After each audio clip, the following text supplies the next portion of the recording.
مقرر، بہت ہی اردو دنیا کے معتبر نقاد اور شاعر ہمارے بہت محترم ڈاکٹر تقی عابدی صاحب یہاں موجود ہیں، محفل کے صدر، ان سے گزارش ہے کہ تشریف لیں۔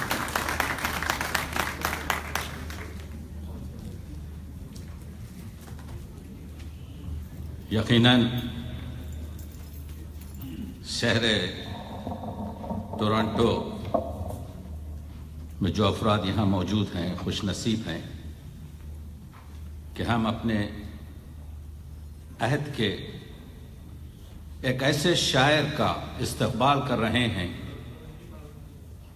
جس کی ایک واجب کفائی صورت میں اظہار ادارے نے اتنی بڑی ذمہ داری اور یہ خوبصورت آپ کی خدمت میں آپ کی ہنر کی پیشکش کے لیے رفیع صاحب اس شہر کے لوگ جمع ہوئے ہیں۔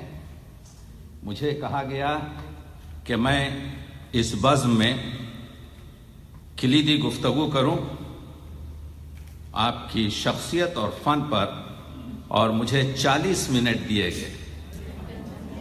کلیدی گفتگو سب سے پہلے ہوتی ہے، لیکن میرے لیے کوئی مسئلہ نہیں ہے، اس وجہ سے کہ میں تو استفادہ کر رہا تھا۔ ممنون ہوں شہنشین پہ بیٹھے ہوئے یہاں پر صاحب محفل محترم رفیع الدین راز صاحب، صاحب منصب اظہار ذکیہ غزل، آپ نے دیکھا کتنی خوبصورتی سے ڈاکٹر شاہدہ حسن نے ان جواہروں پر، ان جوہر خاص پر نگاہ ڈالی۔ محترمہ نہضت صدیقی صاحبہ نے بڑے کمال سے، اور ناظم بے مثال بہت اچھے عمدہ شاعر فیصل عظیم نے اس محفل کو آگے بڑھایا۔ گفتگو کروں گا حوالے جات سے، تعین یہ کرنا ہے، مسئلہ یہ ہے کیونکہ میں عرض کر رہا تھا کہ توسیع خطبہ اور خطبہ کلیدی پہلے ہوتا ہے، کیونکہ دوسرے لوگ جو بات کرتے ہیں، ایک کتاب پر گفتگو ہو رہی ہے، ایک شخصیت پر گفتگو ہو رہی ہے، ایک شاعر پر گفتگو ہو رہی ہے، ایک مجمع کے ساتھ گفتگو ہو رہی ہے، تو مسائل یہ ہوتے ہیں کہ مسائل الجھ جاتے ہیں، لیکن یہ تقی عابدی کے لیے مشکل نہیں ہے۔ ڈاٹ سے ڈاٹ ملاؤں گا، جو چیزیں کہہ گئی ہیں اس کو نہیں دہراؤں گا۔ تو گفتگو یہ کر رہا ہوں کہ ہم سلام کرتے ہیں ایسی شخصیت کو، میرے پاس مبالغے کے الفاظ نہیں ہوتے۔ گفتگو یہ نکلی کہ اگرچہ کہ انہوں نے دوہے کہے، خطات کہے، رباعیات کہے، آزاد نظمیں کہیں، پابند نظمیں کہیں، سیرت نویسی کی نعتیں لکھی، لیکن یہ آپ یہاں سے لیتے جائیے کہ راز غزل کا شاعر۔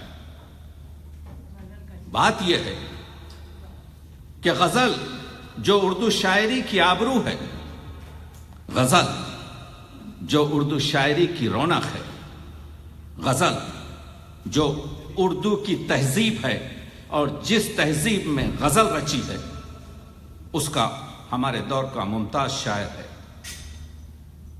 آپ دیکھ رہے ہیں گفتگو ہوئی جدید غزل کی، تو 1 یا 1.5 منٹ آپ کو میں یہ بتانا چاہتا ہوں کہ اگر اردو غزل کی تاریخ پر ہم نظر ڈالیں، یہ جو جدید غزل کی بات ہو رہی ہے یہ کیا ہے، یہ میں بتانا چاہتا ہوں۔ جب تک کہ ہم ان چیزوں کو نہیں سمجھ سکیں گے، راز کی شاعری کے اس جوہر کو نہیں سمجھ سکتے، اس وجہ سے کہ غزل کیا ہے۔ غزل کے لیے سرور نے بہت صحیح کہا ہے کہ کہتے ہیں کہ غزل میں بات بھی ہے اور کائنات بھی ہے، ہماری بات بھی ہے اور تمہاری بات بھی ہے۔ تو پہلے یہ دیکھنا ہے، اور اس کے بعد کہتے ہیں سرور اس کے اشارے داستانوں پر بھی بھاری ہیں، غزل میں جوہر ارباب فن کی آزمائش۔ تو آج ہم اس جوہر کو دیکھنا چاہتے ہیں۔ تو غزل اگر دیکھیں آپ، یہاں پر بہت سے لوگ لاہور کے موجود ہیں. آپ جانتے ہیں کہ سب سے پہلے غزل بر صغیر میں لاہور کے دروازے سے سلمان سعد کے زمانے میں آج سے 950 سال پہلے فارسی غزل وارد ہوئی.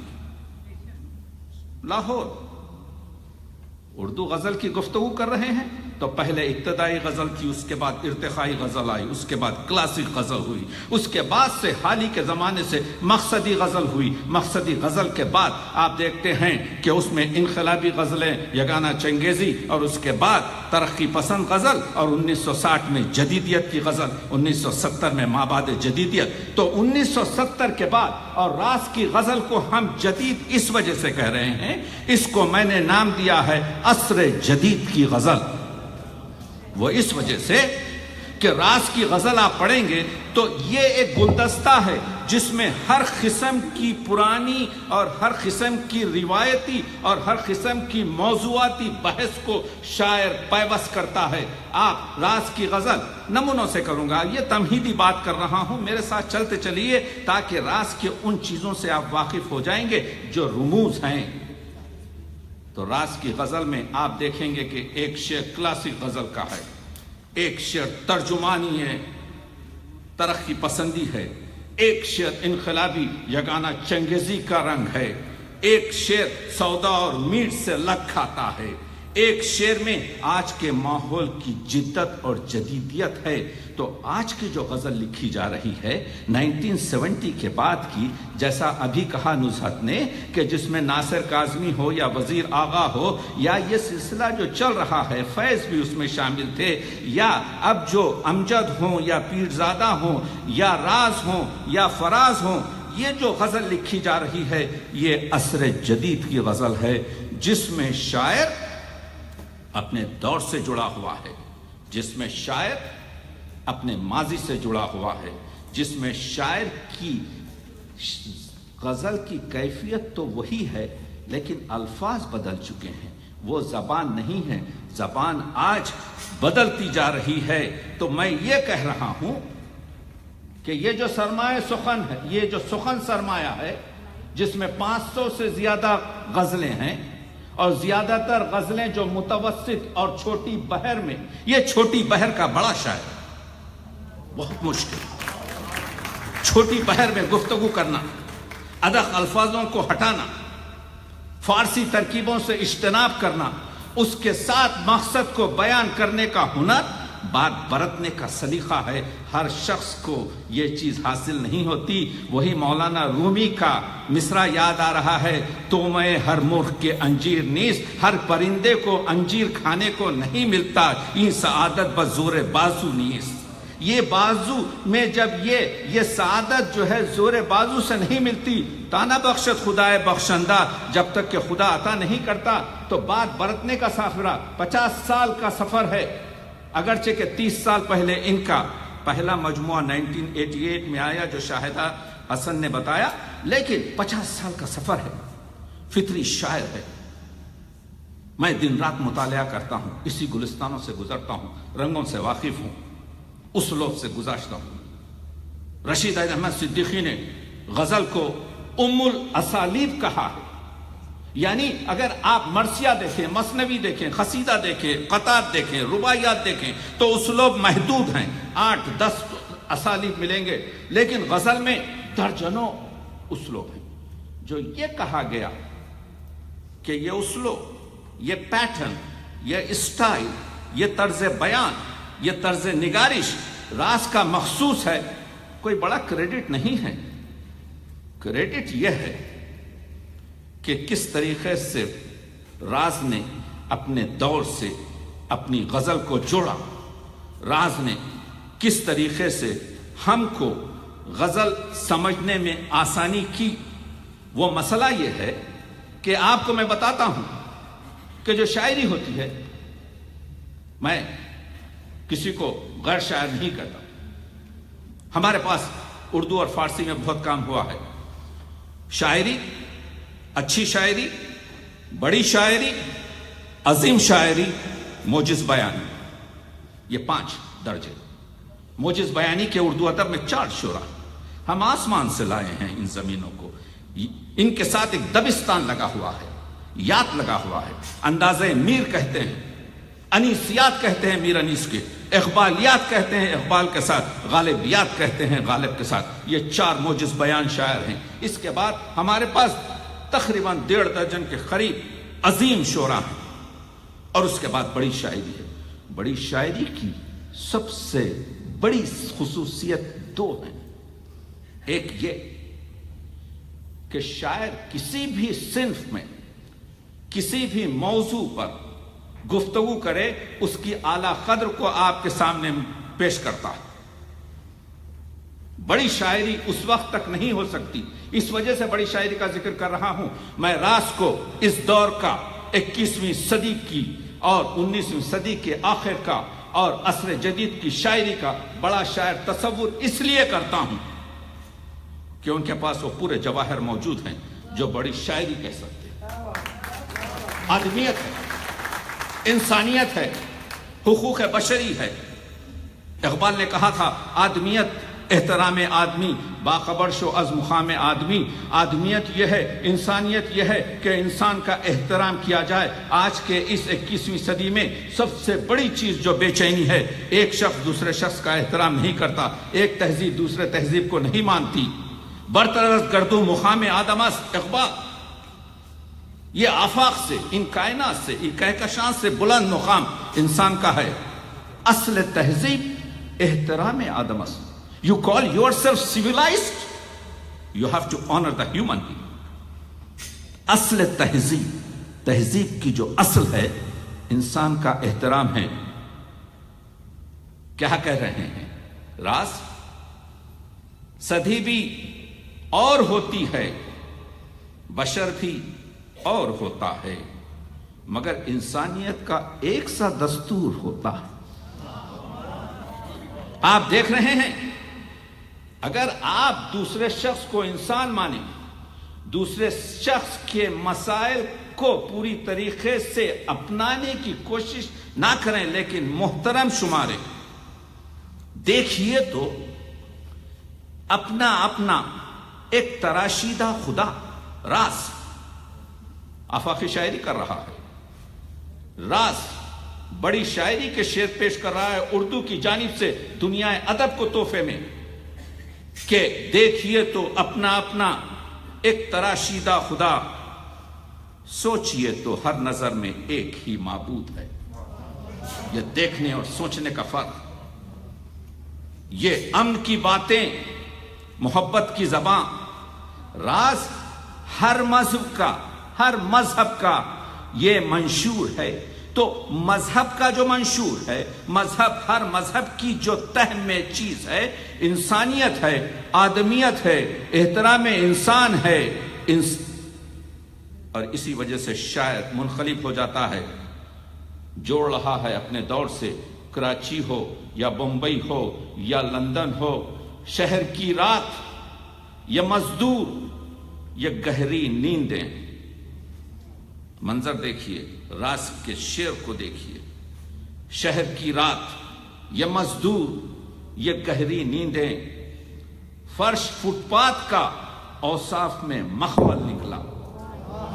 فرش فٹ پاتھ کا اس درد کو، یہ بڑی شاعری ہے، یہ آفاقی شاعری ہے کہ درد کو، المیے کو، ضرر کو، افسوس کو، ایک ٹریجڈی کو شاعر اس طریقے سے بیان کر رہا ہے کہ یہ مزدور جو سو رہا ہے فٹ پاتھ پر، جو گہری نیند میں سو رہا ہے، جو مخمل کے بستروں پر وہ نیند پر اس کو حاصل نہیں ہوتی، یہاں پر درد کی کیفیت ہے.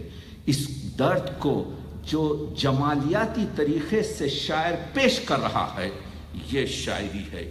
یہ ہے اردو ادب کی گہری، اور یہ ہے اردو ادب کا انوکھا، یہ ہے اسلوب، یہ ہے پیٹرن.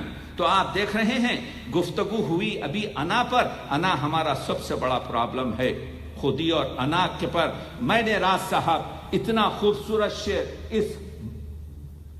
میں اس راستے کا سیاح ہوں، لیکن آپ کو سلام کرتا ہوں کہ ایک چیز ہے خودی اور ایک چیز ہے انا. یہ دونوں کے درمیان خط کھینچنا بہت مشکل ہے. دیکھیے اس شعر میں خودی اور انا کے فرق کو کس طرح سے ظاہر کیا گیا ہے. ایک تاج محل حسن کا، ایک قصر شہنشاہ. ایک تاج محل حسن کا، ایک قصر شہنشاہ. اے راز خودی شے ہے کوئی اور انا اور. دیکھ رہے ہیں آپ، جائیے، میرے پاس وقت نہیں ہے. اہل اشاروں سے بات کرتا ہوا آگے بڑھ رہا ہوں کیونکہ اہل علم یہاں پر بیٹھے ہوئے ہیں. ایک سنگ انا ہے جو ہٹائے نہیں ہٹتا، صحرا ہے نہ پربت ہے نہ دریا میرے آگے. یعنی میں صحرا پار کر سکتا ہوں، میں پربت پار کر سکتا ہوں، میں دریا میں شناور ہو کے گزر سکتا ہوں، لیکن ایک سنگ انا ہے جو ہٹائے نہیں ہٹتا. انسان کی کیفیت، انسان کی مجبوری، انسان کی کمزوری، انسانیت کی فکر، یہ ہے شاعر جو آپ کے دلوں تک پہنچتا ہے. یہ ہے راز اور رموز جو جب آپ راز کا کلام لے کے پڑھتے ہیں تو آپ کو تھکن محسوس نہیں ہوتی. جب آپ راز کا کلام پڑھتے ہیں تو آپ کو ایک وجدانی کیفیت معلوم ہوتی ہے کہ یہ بھی میرے دل میں تھا لیکن میں نہیں کہہ سکا. بڑا سا بڑا آدمی، راز کہتے ہیں سرنگو ہیں صبح انا کے سامنے. سرنگو ہیں صبح انا کے سامنے، تا حد نظر کوئی غازی نہیں. ہر ایک شخص مغلوب ہے اپنی انا سے، ہر ایک شخص ٹوٹا ہوا ہے، اس ہر ایک شخص زخمی ہے. انا انائے ذات کا پتھر ہے، سنگے راہ نہیں. یہ کب ہٹتا ہے کسی اور کے ہٹانے سے، کسی اور کے ہٹانے سے نہیں ہٹتا. اس کو وجدانی طریقے سے ہم کو ہٹانا پڑتا ہے. انسان سازی کر رہے ہیں، انسانیت کی گفتگو کر رہے ہیں، دلوں کی پاکیزگی کی بات کر رہے ہیں. تو آپ نے دیکھا کہ راز کا کلام جو ہے زندگی کا کلام ہے، زندگی کا منشور ہے، زندگی کے پہلوؤں سے گفتگو ہے، زندگی کی تابندگی اور پسماندگی سے مربوط ہے. میں راز کہتے ہیں میں کتاب زیست کا حرف سنت، کیا لفظ رکھ دیا ترکیب کے ساتھ، حرف سنت. اگر آپ اس کو صحیفے سے ملائیں تو آپ کو خلیفۃ اللہ کے معنی ملیں گے. ساری سچائی میرے اقرار میں.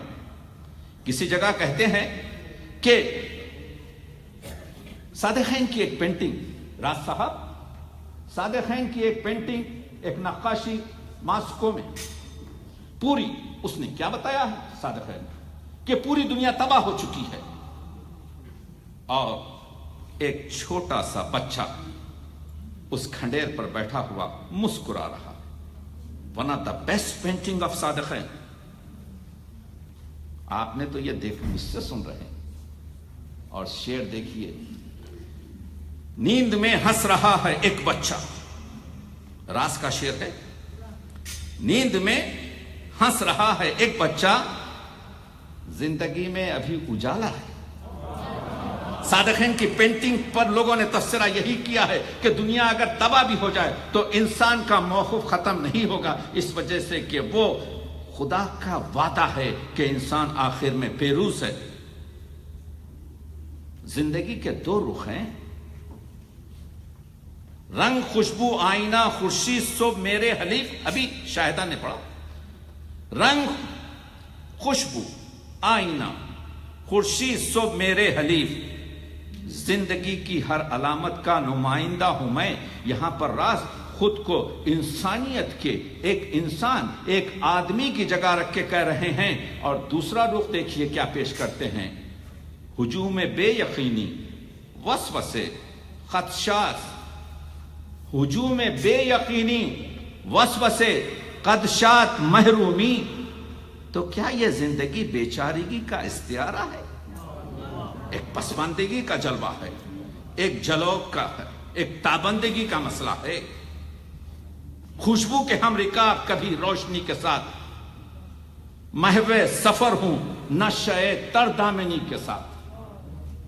یہ بڑے بڑے شعراء نے درد مرحوم کے اس ترکیب کو، دامن نچوڑ دیں تو فرشتے وضو کریں، تر دامنی پہ شیخ ہماری نہ جائے.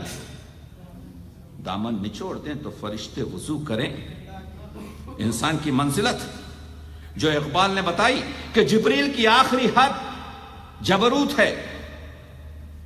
ناسوت کے اندر کھلتا ہے ملکوت، ملکوت کے اندر کھلتا ہے جبروت، جبروت کے اندر کھلتا ہے لاہوت، لاہوت کے اندر کھلتا ہے ہاؤت. جبریل جو رئیس ملک ہے ان کی حد پرواز جبروت ہے. لیکن علامہ اقبال نے انسان کا مقام کیا بتایا؟ نہیں کہا اے طائر لاہوتی، اے طائر ناسوتی، نہیں کہا اے طائر ملکوتی، نہیں کہا اے طائر جبروتی، کہا اے طائر لاہوتی. انسان کو جب علامہ اقبال نے مخاطب کیا تو لاہوت کی منزل جہاں پر جبریل کے پر جل جائیں وہاں سے انسان کی صرف اڑان شروع ہوتی ہے. تو یہ جو گفتگو ہے کہ کیا کہہ رہے ہیں؟ خوشبو کے ہم رکاب کبھی روشنی کے ساتھ، محو سفر ہوں نشہ تر دامنی کے ساتھ. خدایا، غالب نے کہا تھا نا کہ میرا بھی تو احسان ہے، اگر میں گناہ نہ کرتا تو غفار کیسا ہوتا؟ فرشتوں پہ تو غفاری کا آپ خدا وہ نہیں کر سکتا، فرشتے تو گناہ ہی نہیں کرتے. تو میں گناہ کر کر تجھے ایک وہی صفت سے آشنا کر رہا ہوں. تو کیا کہہ رہے ہیں؟ خوشبو کے ساتھ، خوشبو کے ہم رکاب کبھی روشنی کے ساتھ. یہ رنگ و بو دنیا کی استعارہ ہے. راز کہہ رہے ہیں کہ میں جو یہ زندگی کا سفر گزار رہا ہوں، زندگی کے بارے میں بات کر رہا ہوں، محو سفر ہوں نشہ تر دامنی کے ساتھ. میں وہ تمام کوتاہیاں رکھتے ہوئے بھی اپنے مسرور ہوں، خوش ہوں، اس وجہ سے کہ میں اپنا سفر جاری رکھ رہا ہوں. کہتے ہیں مجھ پہ بھی کوئی کفر کا فتویٰ نہ آ لگے، میں بھی سرور نشہ تر دامنی میں ہوں. کمال کے شعر، کمال کی عزت ہے. اردو ادب کی جانب سے ہم دوسرے دنیا کے ادبوں کو ایسے شاعروں کے شعر پیش کر سکتے ہیں. کیا سچا شعر ہے زندگی پر. دیکھو تو ہر ورق پہ ہے خون رنگ حاشیہ، دیکھو تو ہر ورق پہ ہے خون رنگ حاشیہ. سوچو تو زندگی بڑی سادہ کتاب ہے. ہم گزر رہے ہیں، جدید شاعری کر رہے ہیں، جدید شاعری کی منزلوں سے گزر رہے ہیں. راز کے دیوان میں ان رموز کو دیکھ رہے ہیں جو الفاظ کے تانے بانوں سے دیا گیا ہے. نصاب زیست کے اس مدرسے میں نصاب زیست کمال کا دو لفظ کھولیں تو آپ کے جو ہے صحرائے اس کے لیے کوتا لگے. نصاب زیست کے اس مدرسے میں جسے دیکھو سبق دوہرا رہا ہے. اس وجہ سے کہ زندگی کا سبق اسی طرح سے ہے کہ ہوتا بھی ہے اور چلتا بھی ہے. اور میں یہ عرض کر رہا ہوں کہ دیکھیے میرا مقصد صرف اس چھوٹے سے گفتگو میں، اس مختصر سی گفتگو میں یہ ہے کہ ہم راز کی غزل کی رموز کو، راز کی غزل کی چاشنی کو، راز کی غزل کی جو اپج ہے اس کو سمجھنے کی کوشش کریں. اس وجہ سے کہ جب ہم نے کہہ دیا کہ راز کی شاعری ایسی ہے جس کو بڑی شاعری اردو کی کہہ سکتے ہیں، تو راز نے اس کو جدید طریقے سے کیا نپٹایا. خدمہ میں آپ نے سنا خون کے آنسو، خونابے اشک، آنکھوں سے دل و جگر کا خون بہنا. لیکن راز علوم جدید سے واقف ہے. آج کی غزل کو علوم جدید سے، سائنسی طریقے سے، سائنٹیفک معیار پر اس کی تابندگی کو دیکھیے. خون کیسے بنتا ہے؟ میں تو فزیشین ہوں. خون، آنسو کیسے بنتا ہے؟ خون سے بنتا ہے. آنکھ میں آنے سے پہلے، اشک میں ڈھلنے سے قبل، آنکھ میں آنے سے پہلے، اشک میں ڈھلنے سے قبل کتنی خاموشی سے پیراہن بدلتا ہے لہو. تو یہ آنسو کیا ہے؟ یہ سائنٹیفک طریقہ ہے. یہ شعر ہے جو آج کے دور کی جدید غزل کا نمائندہ ہے. کل جو ایٹم گونگا تھا ہمارے سامنے، کل بولتا نہیں تھا، نظر نہیں آتا تھا، آج علوم جدید نے، میں یہ بتا رہا ہوں جدید غزل کے موضوعات اور جدید غزل کے جو وسیع موضوعات ہیں اس کو سائنس سے کیسا جوڑا جا رہا ہے۔ کل جو ایٹم گونگا بہرا تھا ہمارے سامنے، گفتگو کرتے ہیں اب ہم، گفتگو کرتے ہیں اب اس جوہر قابل سے ہم، گفتگو کرتے ہیں اب اس جوہر قابل سے ہم۔ سنا آپ نے کہ نسل جوان کے بارے میں گفتگو ہوئی۔ آج کا آدمی، آج کی جو پرابلم ہر ملک میں ہے، قائد لیڈرشپ نہیں ہے، لیڈرشپ پر بے اعتمادگی ہے۔ ہر ایک شخص 1.5 اینٹ کی مسجد بنانے میں مصروف ہے۔ ایک شعر میں راز نے اس فلسفے کو بھی ہمارے سامنے پیش کیا۔ وقت کا یہ تبصرہ ہے آج کے حالات پر، وقت کا یہ تبصرہ ہے آج کے حالات پر، اپنی بیعت کر رہے ہیں لوگ اپنے ہاتھ پر۔ اعتماد ختم ہو چکا ہے، لیڈرشپ ختم ہو چکی ہے، قائدگی ختم ہو چکی ہے، رہبر ملنا مشکل ہو چکا ہے، راہبر میسر نہیں ہے۔ اور یہ کملائے ہوئے چہروں کو دیکھیے، نوجوان تو بشاش ہونا چاہیے، نوجوان تو امید کا پورا نمائندہ ہونا چاہیے، نوجوان تو جو ہے حشاش اور بشاش ہونا چاہیے۔ کیا کہہ رہا ہے راز؟ نسل نو کے چہرے پر کس نے ملی ہے گرد خوف؟ گرد خوف ایک استعارے پہ۔ ایک اور چیز بتا دوں آپ کو، یہ کمال ہے راز کا، راز الفاظ کو استعارے میں تبدیل کرنے کا ہنر جانتے ہیں۔ ایک بڑی خوبصورت بات فیض نے کہی تھی۔ فیض نے یہ کہا تھا کہ میں نے لفظ کو استعارے بنانے کا ہنر غالب سے سیکھا۔ فیض کے جو انٹرویوز ہیں پڑھیے، راز کہہ رہے ہیں نسل نو کے چہرے پر کس نے ملی ہے گرد خوف، آنکھ کے پہلو میں کس نے رکھ دیا تازہ گلاب۔ دو مصرے بالکل الگ، لیکن کس طریقے سے جوڑا ہے، یہ بڑے شاعر کا ادنا سا کرشمہ۔ میں اگر آپ کو پڑھوں پہلا شعر، پہلا مصرع کہ نسل کے چہرے پہ کس نے رکھ دی ہے گرد خوف، تو آپ کے ذہن میں کبھی دوسرے مصرے کی جھلک نہیں آئے گی۔ اس کو کہتے ہیں مصروں میں ربط نہ ہوتے ہوئے بھی ایک انوکھا موضوع رکھنا اور استعارے کی زبان میں اس مسئلے کو پیش کرنا، جس میں جیسے دو آئینوں کو سامنے رکھنے سے آپ دیکھتے ہیں ہزاروں آئینے نظر آتے ہیں۔ آنکھ کے پہلو میں کس نے رکھ دیا تازہ گلاب، یہ کیسی وحشتیں جاگی ہمارے سینوں میں